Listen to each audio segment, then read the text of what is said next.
Hi everyone, I'm Dr. Walt Jernigan and welcome to our topic, States of Consciousness. We're going to start the lecture by defining consciousness and then quickly examining how circadian rhythms can affect consciousness. The main part will study sleep, some common sleep disorders, and dreaming.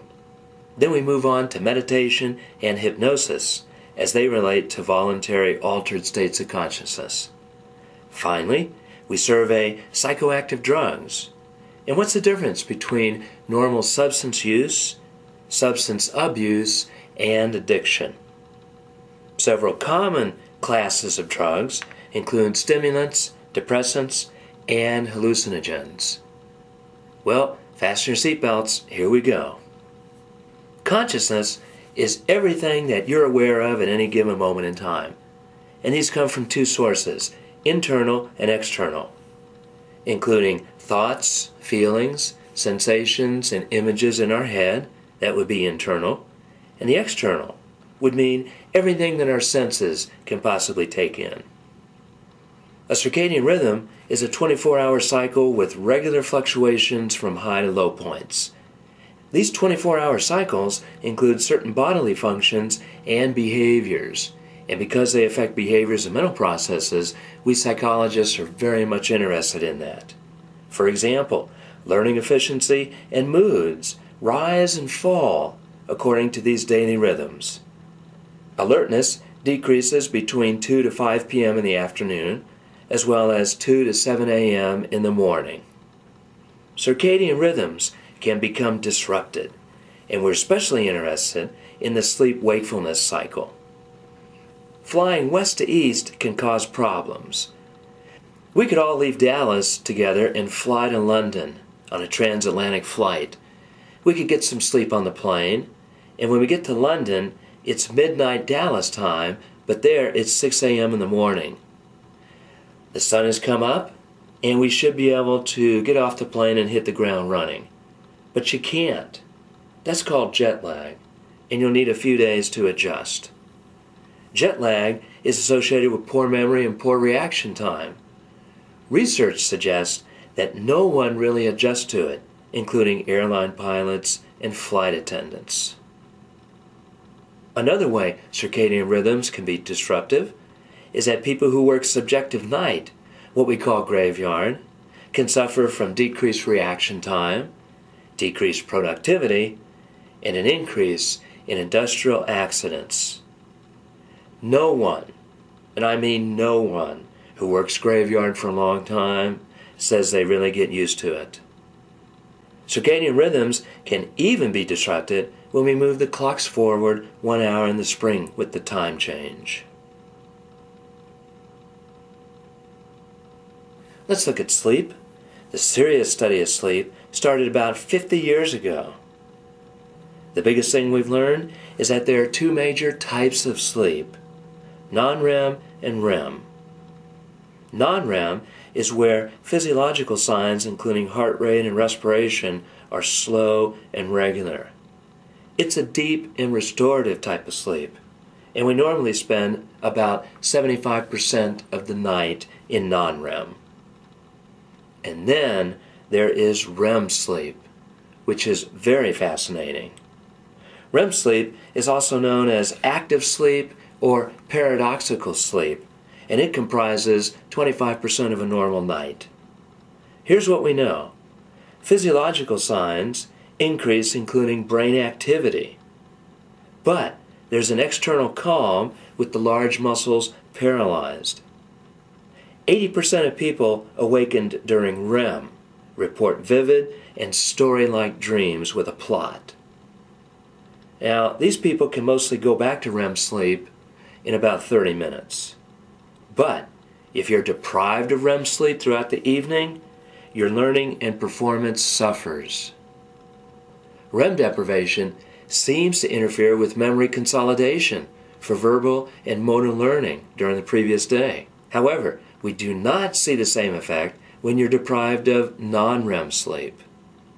Also, psychoactive drugs depress REM.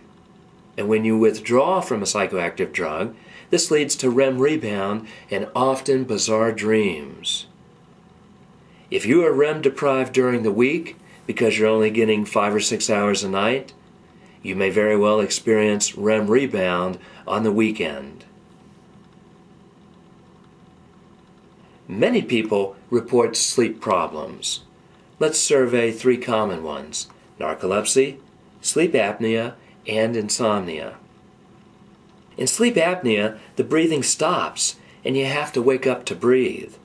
The sufferer may partially awaken several hundred times a night. This is associated with loud snoring, gasping, and choking sounds. It's associated with a loud snorting sound. We estimate up to 1 million men suffer who are mostly obese and barrel-chested. They experience daytime sleepiness. Severe apnea can lead to high blood pressure and eventually death. Surgery in the airways has been known to help. Insomnia is defined as trouble falling asleep or trouble staying asleep.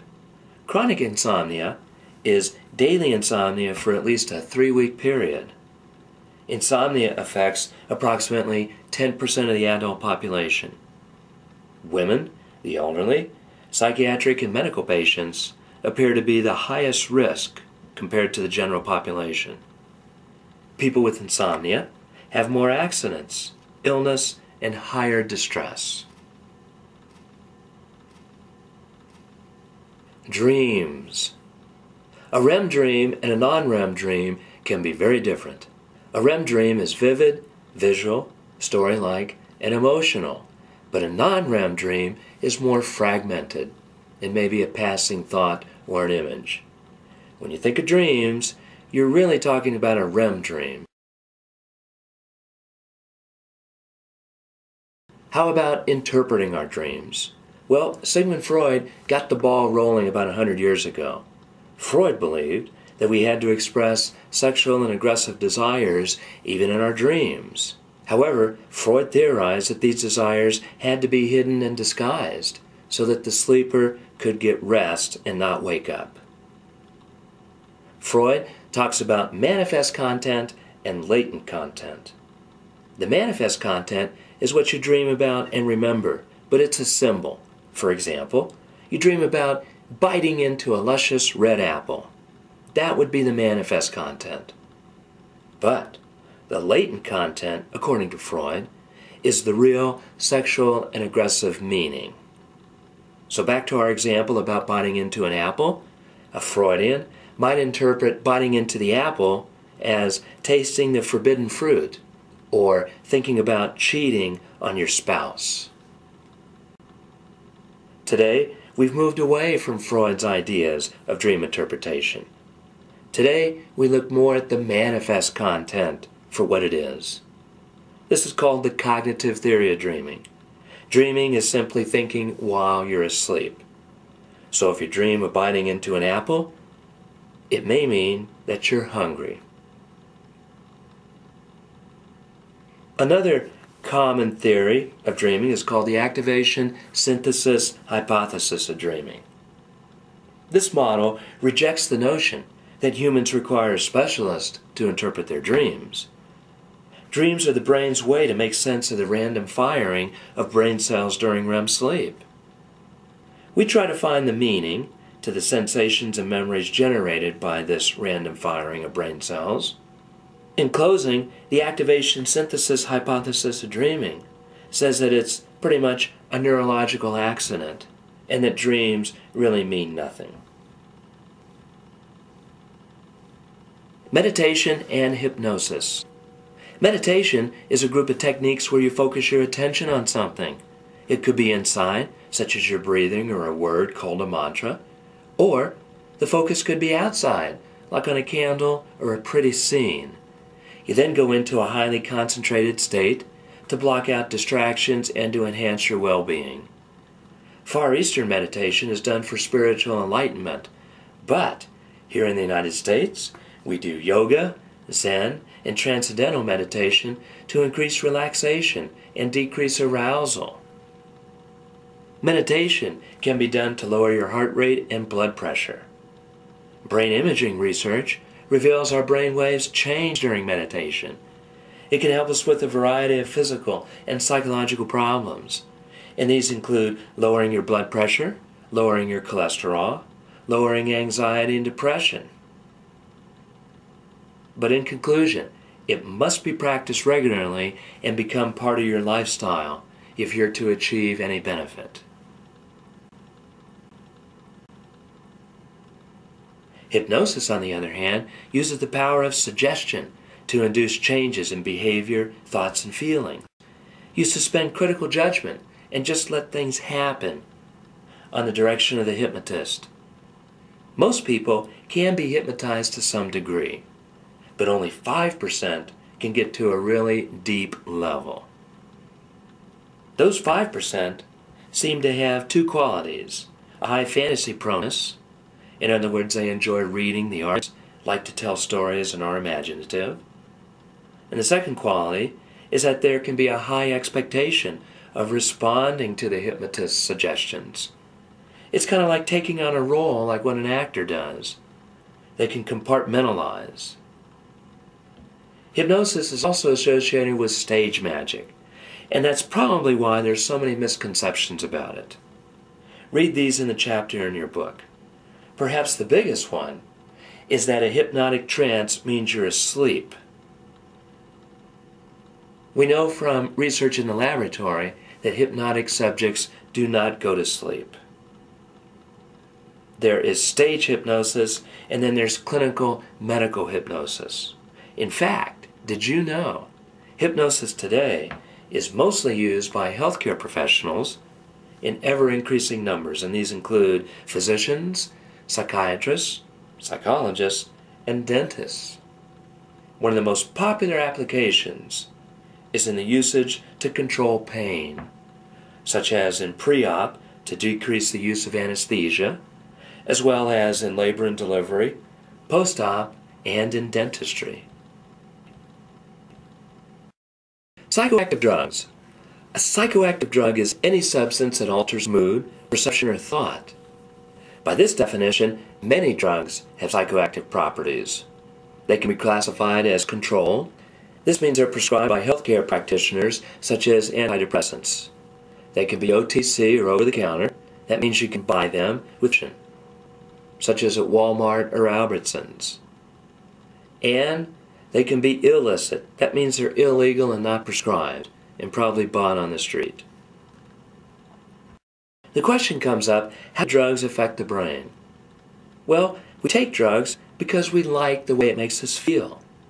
We're changing neurotransmitter chemistry in our brain. Substance use is known as recreational drug use. For example, you may go out with friends for a few drinks 1 or 2 nights a week or on the weekend. But where does substance use cross over the line into substance abuse? Substance abuse is continued use of the substance after several episodes that negatively affect you in a life area. It could be your work, school, marriage, social, financial, recreation, or even medical. Physical drug dependency is another issue, however.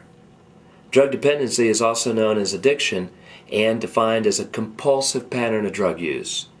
You lose control, and your life now revolves around the drug. The drug becomes the most important relationship in your life.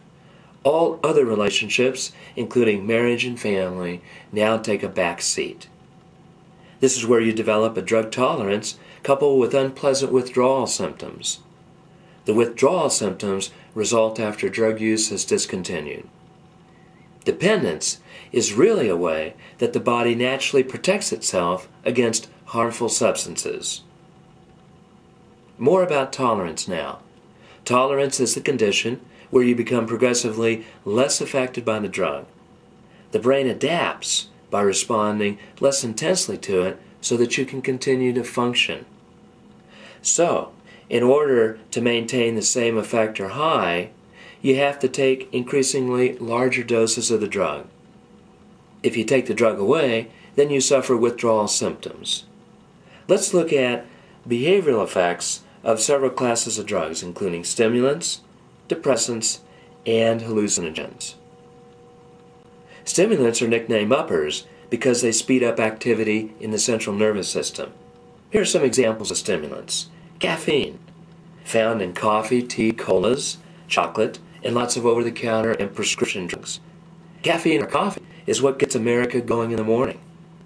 When heavy users abstain, they can experience nervousness, headaches, and drowsiness. Nicotine is another stimulant found in tobacco. Nicotine is what causes the addiction, but it's not what causes cancer. Amphetamines. High doses can make you confused, disorganized, fearful, suspicious, paranoid, and delusional. Withdrawal can leave you exhausted and severely depressed. Drugs like meth can be highly addictive. They can even be fatal. Interestingly and paradoxically, these drugs can be helpful with ADHD, attention deficit hyperactivity disorder. Finally, the stimulant cocaine. Cocaine can be ingested in many different routes. In cocaine dependence, the reward system in the brain fails to function normally. At this point, the only pleasure the addict derives is from more cocaine. We've learned that animals become addicted to cocaine than any other drug, and they prefer it over anything else. Rats will lose interest in everything and anything else, including food, water, and sex. Rats will press a lever bar to exhaustion and die from heart failure in weeks, just to get cocaine. Our next major class of psychoactive drugs is depressants. Depressants are nicknamed downers because they decrease activity in the central nervous system. They slow down bodily functions and reduce sensitivity to outside stimulation. Alcohol is perhaps the most common depressant. Alcohol decreases depth perception, which is why you shouldn't drive. At high levels of alcohol usage, you can suffer blackouts, which means you may be perfectly awake and conscious the night before, but because of alcohol intoxication, could not learn or make new memories, so that you have no memory of the previous night's activities. And a final category of psychoactive substances to mention is hallucinogens. A hallucinogen is any substance that can alter and distort perception of time and space. Hallucinogens also alter mood and produce feelings of unreality and hallucinations. Hallucinogens have been used in religious ceremonies and recreationally throughout history. They're unpredictable, but they usually magnify your current mood, whatever that might be. Hallucinogens hamper rather than increase creativity. A specific hallucinogen to review is marijuana. Marijuana, we now know, impairs several functions, and these include attention and coordination. It slows reaction time, even after intoxication has run its course. It impairs concentration, logical thinking, and learning. It can result in fragmentation of thinking and short-term memory problems.